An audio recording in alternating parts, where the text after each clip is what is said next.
Hello, this is Martin Brossman, and I'm really excited to be able to interview my doctor and friend, Dr. J.P. Pizzino, that I've known for a long time. A long time.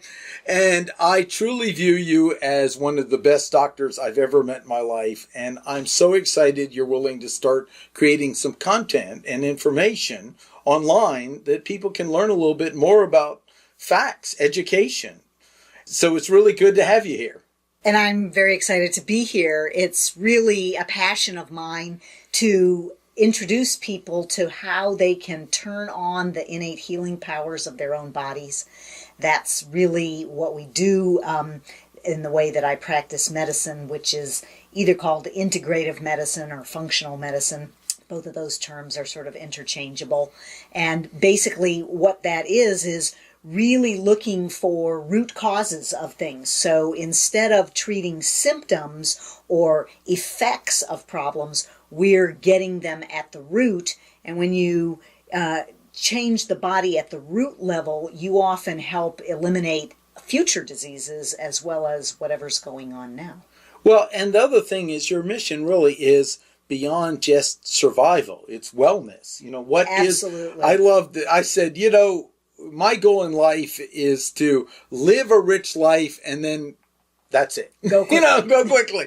And you said that's what your mission is to really support giving people the richest quality of life, which is very important at all aspects of it.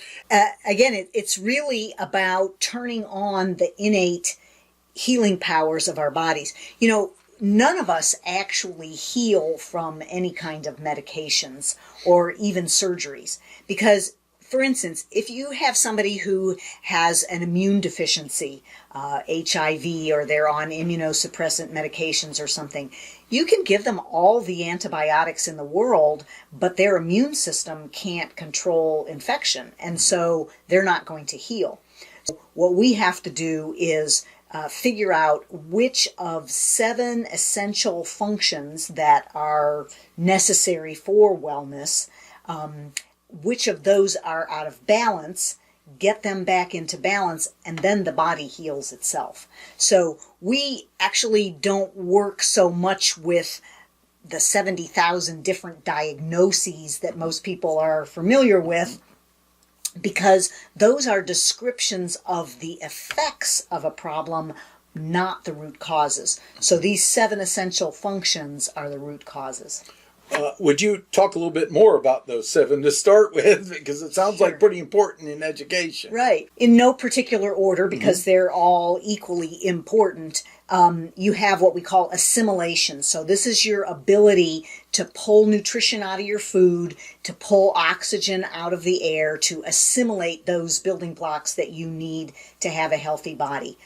You have communication, which that's things like neurotransmitters and hormones that are the ways that the body communicates between cells. You have what we call biotransformation and elimination, which a lot of people would call detoxification or detoxication. And so this is how do we get rid of our wastes. We have transport, which in our country, this is probably one of the biggest things that affects people, because this is your blood vessels transporting oxygen, transporting nutrients, transporting wastes out of the body, as well as the lymphatic system, which is really about collecting the wastes. It dumps it into the bloodstream, and then it gets processed either by the kidney or the liver and so forth. We have structure. So this is obviously your structural strength of your skeletal system. We have membranes. So these are the surfaces between cells and as well as inside of cells. So for instance, many people now have heard of mitochondria. This is the little powerhouse inside your cell that turns your food into energy. Well, it has membranes, and those membranes are absolutely essential to what happens, because the membrane is actually the real brain of the cell. So we kind of used to talk about DNA or the nucleus of the cell. That was what we kind of thought of as the brain of the cell. But in reality, it depends on what the cell allows inside of it to determine what turns on or doesn't turn on the genes. And so that is a membrane function. We have energy. So again, that basic energy production. Nothing happens in your body if you don't have energy to fuel it. And so whether you're talking about fighting infection or eliminating wastes or making neurotransmitters or whatever it happens to be, you've got to have the fundamental energy currency of the body being made from your food. And that is actually called ATP. That's how everything gets done. Get all that working correctly and you have optimum health, basically, right? Right. Where does someone start? Because it's so easy to find misinformation, and some, in my view, has come from what we thought were trusted authorities over the years. And, where do you're always a big advocate, I know, of working with a patient and understanding their intuition as well as what makes it. You're kind of training them to notice. And I notice when I really started at least getting off real junk food and just beginning to eat better, that all of a sudden I remember eating a bowl of salad and forgetting to put dressing on it and liking it. So, I think there's an important aspect I remember you mentioned of it takes a little while to switch your body to being addicted to toxins and be addicted to good food. Mm-hmm. So what you might go, well, I don't like broccoli or I don't like something else is your body's probably so toxic that it's not addicted. And I want you to state it before, but I thought that was really insightful to go, wait a second, just like a runner starting to run, you got to get past that point to really enjoy it. And could you talk about that? Because I think a lot of people go, well, I don't like healthier things, so I won't eat them. Well, maybe you're just so toxic, doesn't taste good. Well, that's a really good point. It's actually, and the toxins absolutely do play into it, but probably even more important than that is what we call the microbiome. So you may have heard this term. It's referring to all the flora that live on us and in us. So the average human person has about 100 trillion cells, and of that 100 trillion cells, 90 trillion are not human DNA. They are bacteria, viruses, protozoa, parasites, all kinds of different things. And in the past, it's really relatively new science. We've only known about this for about 10 years. And so in the past, we all were told that germs and bacteria were bad for us. But now we know that we cannot live without these things. So most of this is in our guts, and it's in very intimate communication with your immune system.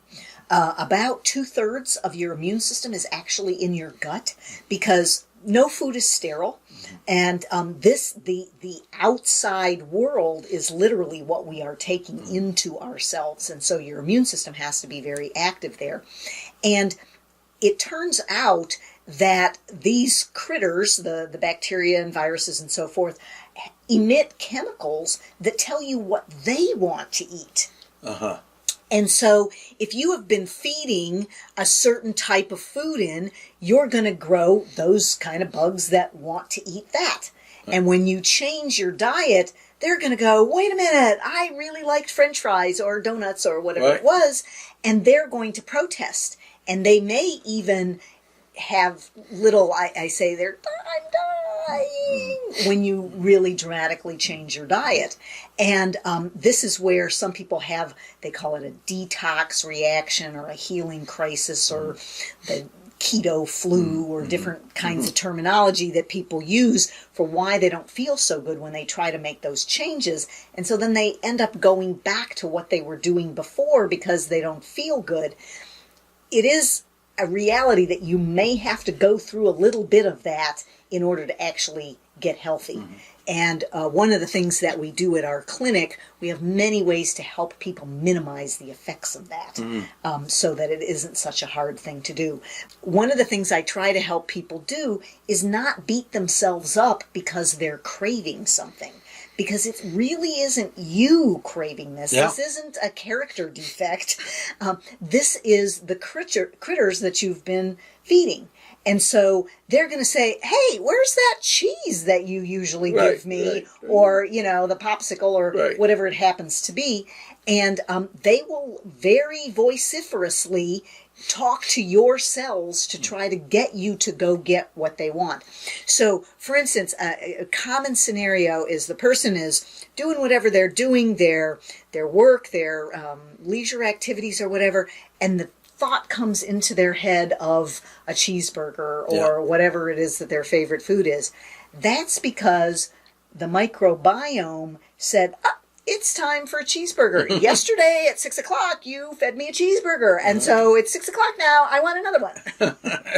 They have the puppeteer strings more than we think. They absolutely do. One of the best things you told me that I'm finally embracing and fully getting is the fact that carbohydrate addiction runs very similar to a crack addict. And I make jokes. I was in teaching the other day, and someone brought in cupcakes. And I said, you need to move those away because I'm a carboholic, And they all laughed. I said, but just imagine if I was a crack addict, would you put crack in front of me? And that's what it's like. And I got the room to laugh, but the truth is, I really felt like I had, before I met you, I had been badly overdosed with steroids, where I gained my weight and so forth.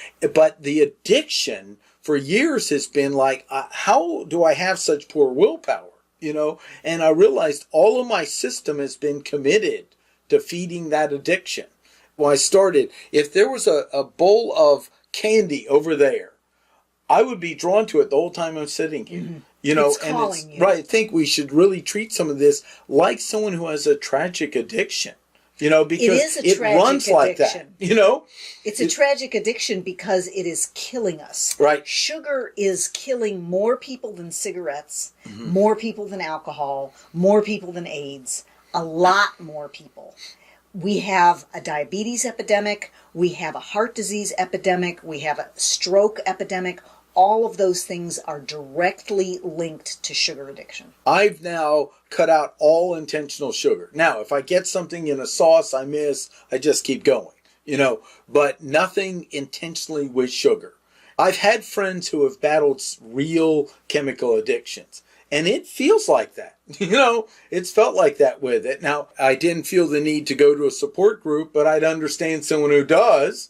And there are support groups that deal with addictive eating behaviors. Yes, and I think more power to anyone smart enough to use a tool like that. But that's one of the things I thought was so valuable, is realizing, one, we're addicted to the toxic foods and the food that doesn't serve us. And the other thing is that we have to move through the process, it seems like, to get over to the other side. Now, I was there and then I fell back. My parents and health and family, and even some of the green drinks, when was toxic, it tasted like real pond scum, and then when I started getting healthier, it actually tasted good. Well, it literally changes the creatures that are growing on your tongue. So the senses, everything. It absolutely tastes different because the things that are growing there are triggering different taste buds. So that is absolutely vital. And it's a process, nobody changes immediately overnight, and there's 2 steps forward and 1 step back. We know that that's typical.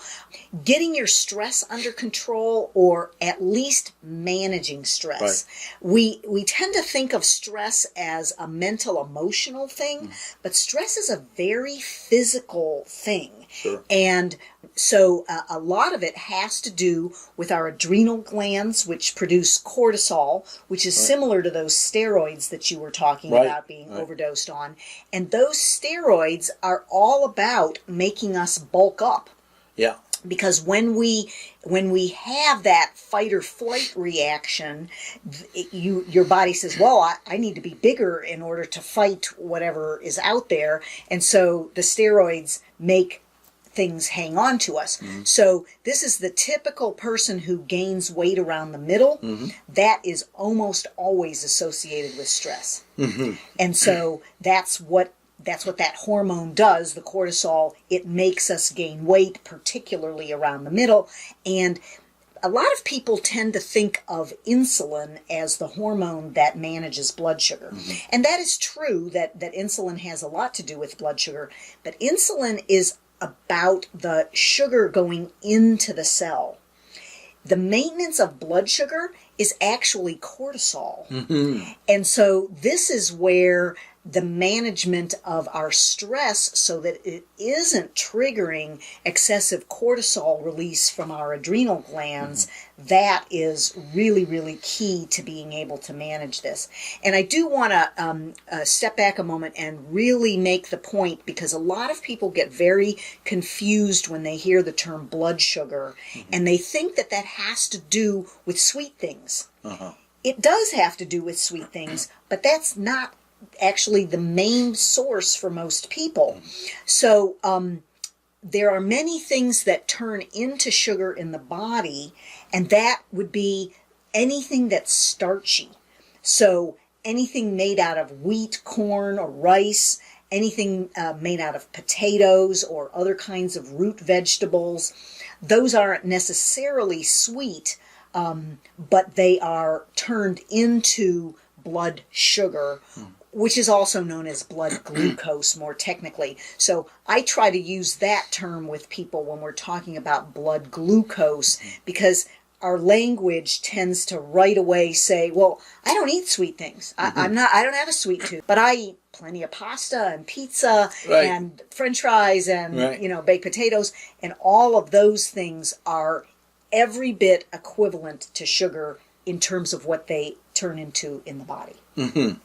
Very important. I want to mention what occurred for me was I had a severe reaction to poison ivy years ago, and they thought that it was spreading, and what happened is the steroids activated hives and shingles, so they kept resetting the steroids, and when they were done, I was a train wreck. Independent guy going to the patch and go, nothing wrong with those places when they serve, but I had no one really looking at it. And it was a naturopath that one time said, it's like someone put a giant bucket over your nervous system and hit it as hard as they could. And might ring for a while. And it has for many years. And I literally gained 100 pounds overnight. It threw my system off. And so it's been a long battle. And then now I've really gotten to the point where, okay, now let's take care of it and address it. And one of the things that also was fascinating is a friend was borderline diabetic. He says, I'm no longer that at all. And I said, what was the solution? And he said, I wasn't eating enough fats. And that's the next topic I'd like to talk about. I'd like you to talk a little bit about this theory of fat, because I grew up in cut it out, and it seemed, let's replace it with sugar and carbohydrates and chemicals. I think that's what is the plan, right? Yes. Yeah, that's unfortunately the truth of what's happened. And if you look at the obesity epidemic in our country, it specifically correlates with when everyone was being told to avoid fat. And just kind of to summarize the science, the truth of it is that was bad science. Mm-hmm. If you want to learn more about how and why that's bad science, I recommend there's a great book, Eat Fat, Get Thin by Mark Hyman. He really delves into the science of that. Dr. Mercola has Fat for Fuel, where they examine more of this. But it is true that we got sidetracked because when they saw these fatty plaques in the arteries, they said, well, it must be fat that is causing this. But the way the body actually metabolizes, it's really the carbohydrates getting turned into storage fats. Probably the most important thing that everyone needs, whether or not you're a diabetic, is a slow, steady blood sugar.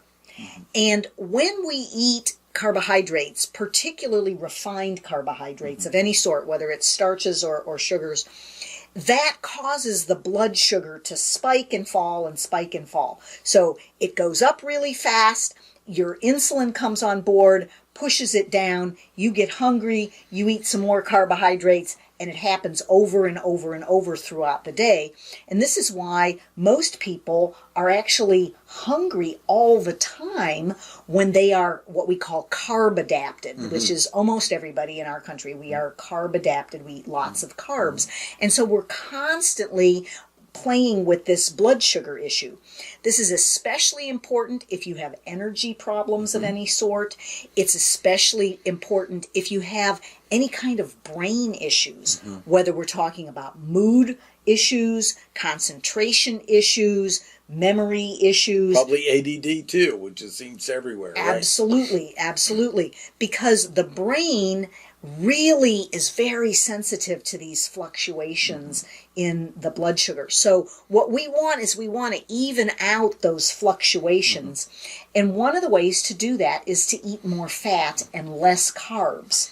It is important to eat more fat with less carbs because the combination of the fat and carbs together, that's a really bad combination, and that's really what puts the plaques in the arteries. I see. And so so you this have both is of them. You're really, it's like a power boost with the fat. Here's the sugar, deliver the fat to them, right? Exactly. So, that's like a donut. It's like pizza. Many of things. It's the cheeseburger. So, those things have that combination of both things, and that's why they're not very healthy for you, because they really are very inflammatory, which not only causes the fat to stick on, it specifically tells it to deposit it in the arteries. And so inflammation is what we have learned is actually the root cause. Heart disease, Alzheimer's, strokes, diabetes, osteoporosis, cancer, all of these things are actually caused by inflammation. And if we remember that 2/3 of our immune system is in the gut, what you eat determines whether or not you're inflamed more than anything else that there is. What we're eating is not just those building blocks of proteins and fats and carbs. It is also the micronutrients, so particularly plant products, your colored plants, especially your greens and reds and yellows and oranges and so forth. Those have what are called phytonutrients, which means plant-derived nutrients, that are present in micro amounts, and they turn on the most beneficial factors in your body. Most people who do what we call the SAD diet, the standard American diet, have too little of the colors because they're eating a lot of refined grains and white potatoes and meats, and not enough of those phytonutrients to tell the body what to do with the macronutrients. It's really a double whammy, because not only are we eating inflammatory foods, we're not eating enough of those micronutrients to actually tell the body how to clean up the damage from that. Where do you start with fats? I mean, where's the beginning? Because obviously you shouldn't go out and get a pack of Slim Jims and carry it with you or something, Where do you start with the fats? Well, it's very interesting because a lot of people end up choosing something like a low-carb paleo sort of a diet. And if you haven't heard of paleo before, it's short for Paleolithic. And the idea is it's what we call an ancestral diet. Over 250,000 years of human evolution, that's what we ate. Our ancestors were hunter-gatherers, and they did not have a cow following them through the jungle. They didn't drink dairy products or eat dairy products of any sort. I happen to be somebody who's a really big proponent of no dairy, because humans are the only animals that drink another animal's milk, and we're the only animals that drink milk after weaning. And there is quite a bit of evidence that dairy is very inflammatory. And it wasn't present in our nutritional background until about 10,000 years ago, when we first got agriculture. And it takes about 50,000 years for mutations to happen. And so we haven't really evolved to be able to eat that yet. Right. It's the same thing about grains. Grains, Stone Age people did not go around cutting the heads off of grasses, which rice and corn and wheat are all grasses. And so that wasn't part of our diet until 10,000 years ago. Those two things were definitely not in our diet. And when we were hunter-gatherers, we were eating lean meat on the hoof that was literally, pasture raised, forest raised, or whatever. It wasn't grain fed, which is what most of our factory farming produces our meats and poultry and things like that now. If you actually follow a true Paleolithic diet, you actually really need to eat grass-fed, pasture-raised, free-range, those kinds of meats. Part of the problem, you mentioned chemicals earlier and how toxic we are. We know that if you tend to be someone who concentrates chemicals, which we live in an unprecedented level of chemicals that human beings have never before the current generation been exposed to these levels of chemicals. And again, we're not evolutionarily adapted to that. If you tend to concentrate chemicals, which many of these are fat-soluble chemicals, so they do tend to concentrate in the fat, it increases your risk of diabetes 38 times, which is a more strong association with causing diabetes than smoking cigarettes is to cause lung cancer. Wow. So this is a very, very powerful association. And it not only causes diabetes, it causes more weight gain. So even if you don't end up with diabetes from it, you do end up in that vicious circle of gaining more and more weight because of the toxins. And again, because we're not eating enough of those colored phytonutrients that we need to clean up that chemical mess. Wow. And one of the simple ones you mentioned years ago to me was just avocados is a good source of fats, right? An excellent fat, yes. Avocados. Because that's a place to start. So. Olives, nuts, coconuts, all of those are good, natural kinds of fats that we evolved to eat, lots of. I recommend to people to really minimize their grain intake as much as possible. And people will ask about things like, what about quinoa or millet or some of these other types of, they're not technically grains. However, they are very high on what we call the glycemic index, which is how fast something turns into sugar in the bloodstream. When I'm talking about low carb, I am talking about minimizing them as well.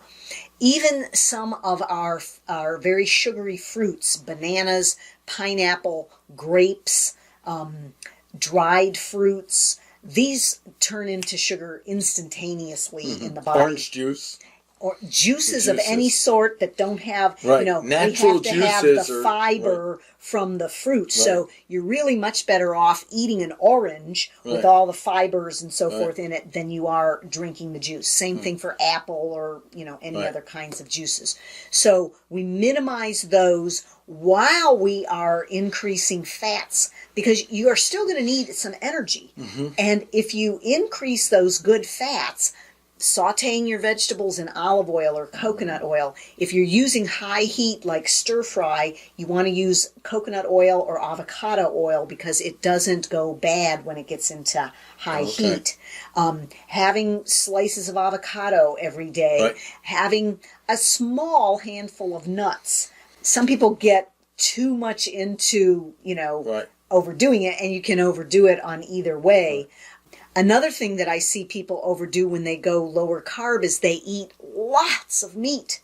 And so their diet, again, doesn't have the colors in it because they're eating, big slabs of meat and chilies made of mostly meat and things like that. And that has a couple of problems. One is that protein actually can turn into glucose in the bloodstream also. Fat does not turn into carbohydrates. So fat stays as fat and can be burned as fat, and whereas protein can get turned into carbohydrates in the bloodstream.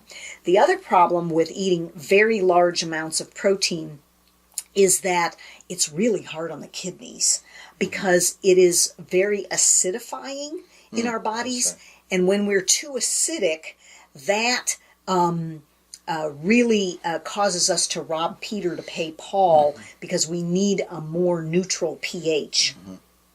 And so that's an issue. And then when we get back to this issue of the amount of chemicals that we're exposed to, the FDA permits 1,000 times higher pesticide residues on animal feed than what is going to go into human feed. Wow. And so when you eat a factory farmed animal that has been fed those pesticides, they've concentrated it in their flesh or their milk or their eggs. And so you're actually getting even higher doses of chemicals from eating animal products than from eating it sprayed onto human food. I tell people, especially if you're cost conscious and you're wondering where do you spend your food dollars on organic foods, you are actually better off spending it on organic pasture raised animal products than even on whether or not it's a vegetable. Because the pesticide residues are so much higher in the animal products. Wow. This is a beginning of hopefully a very long series, because everything you brought up could go deep dive tremendously. But water, you know, I remember you just saying, I said, can you give me any tips since I'm taking care of my parents to watch out, and said hydration, make sure they're drinking enough. Because what happens is as people age, they want to not have to go to the bathroom as much and so forth. Well, I think you said if you're thirsty, if you feel thirsty, you're now severely dehydrated. That's the threshold. You're way, if it's like got you at your attention, you're way beyond it. Right. And this is another thing of people not liking, quote, the taste of water. And I think that has to do with also toxicity, you know, getting it, because I'm really enjoying the taste of water. And there was a point I didn't. You know, it had to be flavored or something else. So could you talk about water and the importance of it? Actually, water is, if you want to start somewhere, I think water is the easiest thing to do. Okay? You don't have to give up anything. Right. Really. We do want good sources of clean water. That, again, is a deep dive discussion. Right. We'll have to have a whole show on that. But we'll assume that you live in a place that has good water that you can receive. There are some things that are actually negative that pull water out of your body. So caffeine, bubbles of any sort, so any kind of soda, seltzers, most artificial sweeteners other than stevia. I see. They all actually dehydrate us. So if you are drinking anything, even if it's just sparkling water, it is actually not going to hydrate you. Wow, that's a big deal. Yeah, that's a very big deal.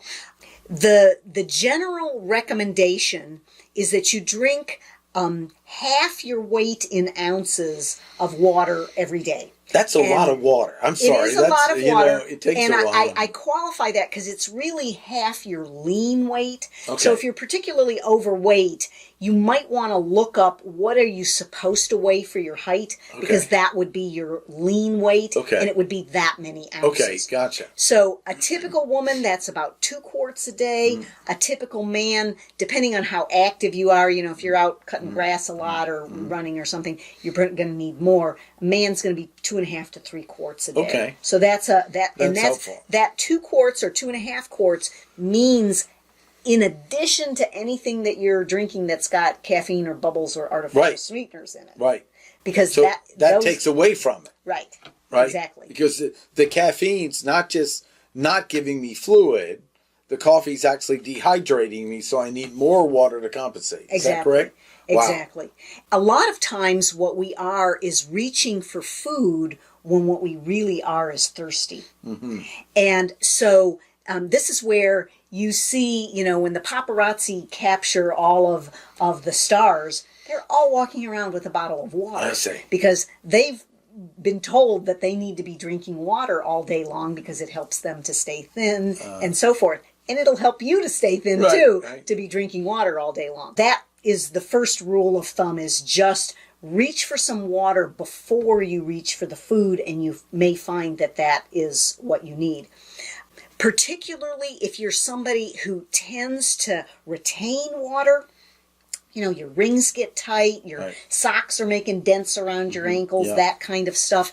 That means you're dehydrated. I see. The water has gone outside of your cells into the surrounding tissues, so your cells are actually dehydrated when that happens. And so those people really need to up the water intake. I just remembered a real estate guy in D.C. who's lost a huge amount of weight, and I said, "What did you do?" And he said, "Drank more water." And then he said, "No, more than you ever imagined." I was like... Well, there's actually studies that show if you simply drink 17 ounces of water, which is about the size of a, average bottle, that increases your metabolism 30%.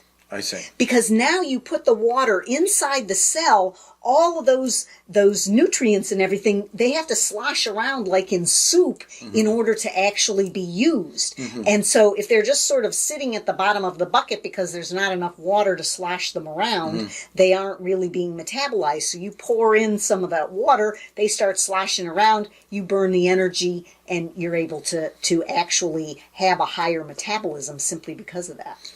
Two more things I want to bring up. We'll wrap up this beginning piece. But one is, I'm really clear that combination of keeping on the weight, of addiction and stress, the addiction to the carbs that developed and not healthy food, and then the stress. But the other thing is just at a certain level of stress, the extra weight seems to numb me to so that I don't have to face uncomfortable feelings. And so I'd like you to talk about the emotional aspects of this, because it is a changing of kind of who you are at identity level. So make it an upgrade, I'm so glad that you brought that up, Martin, because especially for men, they're often told to ignore their emotions altogether. Right. And so unless it's a real positive emotion, they're not even supposed to acknowledge that it's there. And so just acknowledging that as humans, emotions are built into us. It's not escapable. It's part of the human condition. There is nothing wrong with having emotions, and handling them in a constructive way rather than a destructive way. And certainly trying to stuff them down with food that has negative consequences for our bodies is a pretty destructive short-term gain. Exactly. Long-term failure. It's effective because it triggers that parasympathetic nervous system to digest. I see. And so I'll just go back to talk about the nervous system a little bit because it's so affected by our emotions. So the autonomic nervous system is running everything in the background. This is, I call it your operating system, like in your computer. It's beating your heart, controls blood pressure, digests your food, sexual function. All of these things are happening automatically in the background. It has two branches. One branch is called the sympathetic nervous system, which is fight or flight or freeze. That's, run away from the tiger. And the parasympathetic nervous system, which is rest and digest and repair. And in our modern, very stressful world, we are always running away from the tiger. That tiger may be those unpleasant emotions, which in addition to grief can include anger and fear. Those are the kind of the big three unpleasant emotions, and they have a lot of different variations and so forth. But we don't want to feel those things. They're not socially acceptable in a lot of cases and so forth. The body cannot tell the difference between there really is a tiger behind me and I think there's a tiger behind me. And so in our modern world, we don't actually have a lot of tigers, but we do think that there are a lot of tigers. And so we're in that sympathetic nervous system, beating the heart hard, raising the blood pressure, raising blood sugar, raising cholesterol. All of those are functions of the sympathetic nervous system. When we rest and digest and repair, that's why we eat something. So now we have triggered oh, I can finally relax. Maybe I can fall asleep. I might toss down a little bit of alcohol with it, because that would really help to trigger that rest system. But we're not triggering it in a natural way. We're using these things artificially to do that. And so, first of all, simply being able to be with an emotion and just admit that it's there, which you don't really have to admit to anyone else. You only have to admit it to yourself. Now, that's not to say that sometimes professional help isn't helpful, or support groups, friends, you know, many different ways of dealing with that. But if we don't admit that it's there, and we're simply stuffing it down with cigarettes or alcohol or food or excessive work or excessive exercise or whatever we're running away from the tiger with, then we can't deal with it if we're not going to admit that it's there. I think a lot of people are aware that they emotionally eat, or they have to have those couple of drinks at the end of the day just to calm down, but they aren't necessarily exploring other ways to deal with those emotions. And so there are some very constructive ways that you can deal with them. As we said, there's professional help and friends and so forth. The most effective ways that research has shown is actually something called mindfulness. You may have heard of mindfulness in connection with meditation. They're not exactly the same thing, but they're similar. You don't have to have a religious orientation of any sort in order to do mindfulness, because basically what mindfulness means is becoming present in the present moment. So being here now without judgment. So we are just being with whatever happens to be. So if I'm grieving, I'm grieving. I'm admitting, yes, I miss this person who's no longer with me, or I miss the job that I'm no longer at, or friends, or whatever it happens to be. Learning how to be with that without doing something about it. So you mentioned that men tend to be doers, and in our modern society, women also are doers. And so what do? We stuff it down with something. Prayer can be very helpful. Journaling. This is one of the ways where exercise comes into play, because healthy exercise, which of course can be taken to an extreme, but healthy exercise literally helps your body act like it's running away from the tiger, and so it burns off that excessive energy that was built up from the stress that's pounding at it. And then that allows that parasympathetic nervous system to be able to relax much better. And so those are all healthy ways that you can cope with that stress instead of stuffing it down. That's why I wanted to go to next is advice on exercise, because that's activity. We live many of us, very passive life. And I just remember in college, I was pretty wound up, and I used to swim 2 miles to relax enough to study. Now, if anyone knows anything about swimming, that was a long time, you know, but it worked, you know, at least it worked. So I'd hit the pool, I'd swim, I'd get out, and then I could sit still and study. Physical activity and rest. Well, you made such a good point there. And this, in our modern world, with so many things bombarding our attention all the time, that's part of the stress. We can't even focus on the, you know, how many balls can I catch at one time? And so the exercise literally calms that sympathetic nervous system down enough so that you can pay attention to what you need to concentrate on. That's another really good benefit of exercise. Exercise is the fountain of youth. We talked about water. That's one thing that everybody can do, even if you don't change your diet. Exercise is the other thing, even if you don't change your diet. Get out the door and walk. Take a walk. Yeah. There's the Japanese do something called forest bathing, which is they actually quite a bit of data about this, how it lowers blood pressure and has other beneficial effects simply being out in nature. everybody's got two legs, and you don't have to pound it in running to get benefit from it.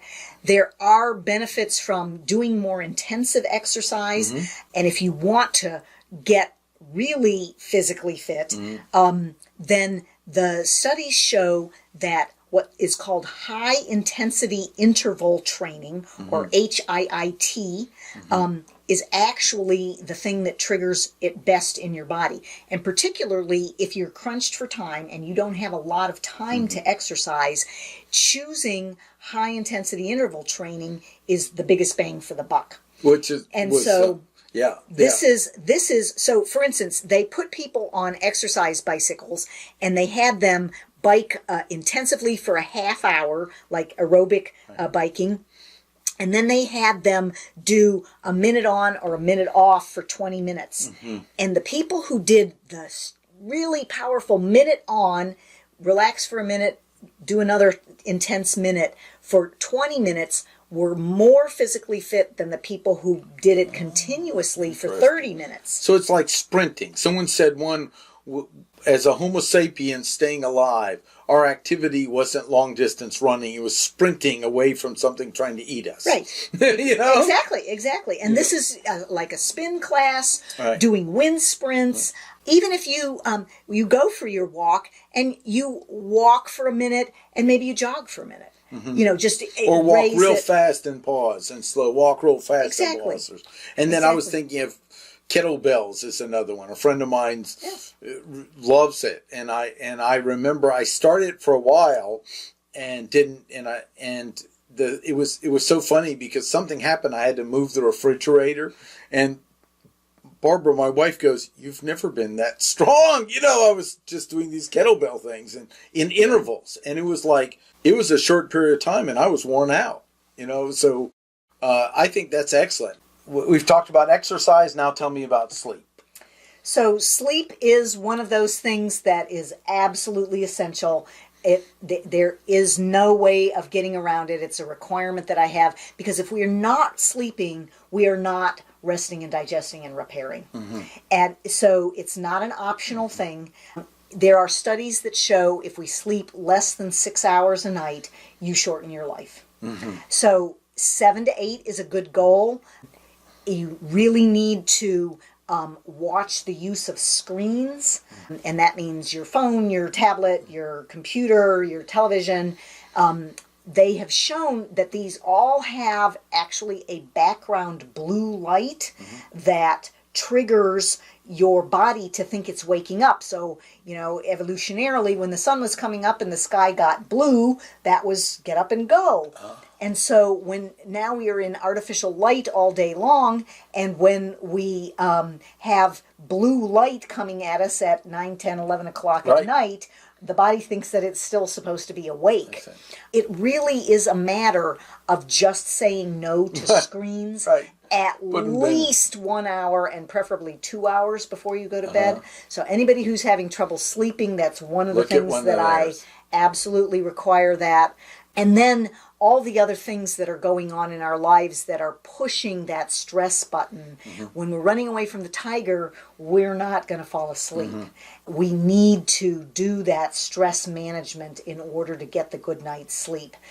Certain drugs sometimes are useful if we're having short-term problems with sleeping, but if you're having a pattern of not having good sleep and you have to use benzodiazepines like Ativan and Valium or Zolpidem, these have been associated with higher incidences of dementia and cancer.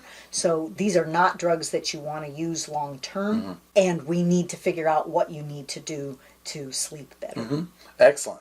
Well, how can they reach you? This was terrific. Hopefully we'll do a deeper dive on other topics. So what's the best way to reach you? Our clinic is called Whole Health Solutions. That's WHOLE, Health Solutions. And the website is that word hyphenated. So www.whole-health-solutions.com. We're in Cary, North Carolina, and we also do telemedicine consultations. So we're happy to help you learn more about how to deal with these So things. you can reach people over a larger distance too. Excellent. Dr. JP, this was excellent. I'm excited, and I'm really very grateful for you to take the time so that we could get this first recording, and maybe there'll be many more. So thanks. If you liked it, like, share, comment. Want to hear from you, and look forward to seeing more in the future. This is Martin Brossman. Have a great day.